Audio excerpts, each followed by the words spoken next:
L'ONU a fixé 17 objectifs de développement durable à atteindre d'ici 2030. Pour y parvenir, l'intelligence artificielle pourrait être le meilleur outil dont on dispose. Alors, une femme, Caroline Lair, a décidé de réunir les troupes en créant The Good IA, un rassemblement de startups qui mettent leur technologie au service de ces objectifs. Cécilia Sévry et Kossé Labouèche sont allées la rencontrer dans les locaux de Scaleway qui l'accueillent dans le cadre d'un programme d'entrepreneurs in residence.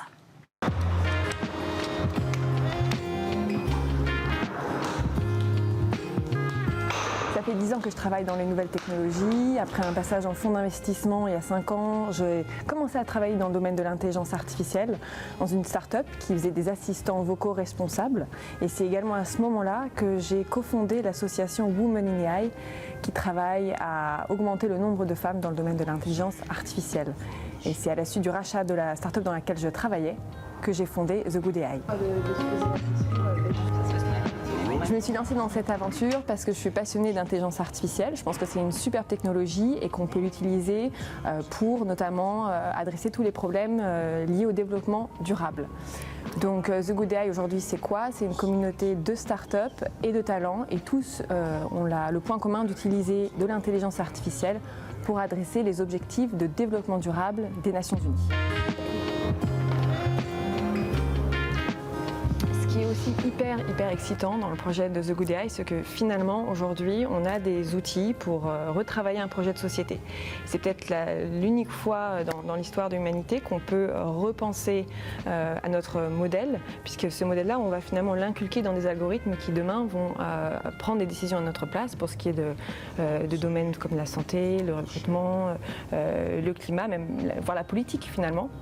Donc on a vraiment cette chance unique de se dire aujourd'hui qu'est-ce qu'on va donner comme valeur à ces algorithmes.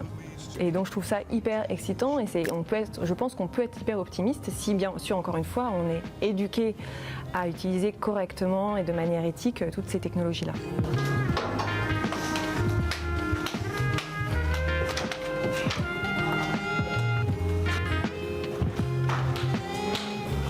Alors concrètement, qu'est-ce qu'on fait à The Good AI? On sélectionne des startups et des talents et on les soutient, on les aide en leur apportant de la visibilité à travers des contenus, à travers des événements, à travers de la mise en relation entre eux, notamment sur les sujets de recrutement, qui est un sujet clé pour les startups d'intelligence artificielle. Et enfin, on fait de la mise en relation avec des investisseurs et des grands groupes pour pouvoir permettre à ces startups d'accélérer, mais également pour permettre aussi d'aider les grands groupes qui ont un impact hyper important lorsqu'on parle de développement durable.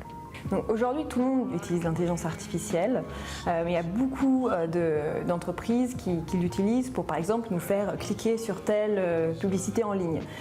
Le concept de The Good AI, c'est de se dire on a 10 ans pour atteindre les objectifs de développement durable, on a quand même une crise climatique, on a une crise de la biodiversité, et puis on a une technologie en même temps, donc l'IA qui est partout et qui est quand même à prendre avec des pincettes, parce qu'il y a des risques. Donc l'idée vraiment de The Good AI, c'est d'être ce catalyseur d'utilisation pour les droits humains, pour la biodiversité, pour le changement climatique, pour les objectifs de développement durable via l'intelligence artificielle et également un catalyseur pour l'utiliser de manière responsable et éthique. Donc quand on parle d'intelligence artificielle éthique ou responsable, en fait on fait appel à toutes ces questions de responsabilité, d'explicabilité, de transparence des algorithmes, d'inclusion des algorithmes et par exemple également de la confidentialité des données utilisateurs. Bien souvent, et c'est dommage, dans les médias, l'intelligence artificielle est dépeinte de manière hyper négative, dangereuse, elle fait peur, alors que finalement c'est juste un outil qu'il faut savoir bien l'utiliser et qu'on peut en tirer des résultats exceptionnels pour le bien commun, pour les droits humains, pour nous protéger de la crise climatique, pour la biodiversité, etc. C'est déjà la fin de cette émission. Merci à tous de nous avoir suivis. Merci à Juliette de m'avoir aidé à la préparer. À suivre le Lab 4 jeunes pousses d'avenir à découvrir avec Cécilia Sévry. À demain dans Smart Tech et très bonne journée à tous sur Bismart.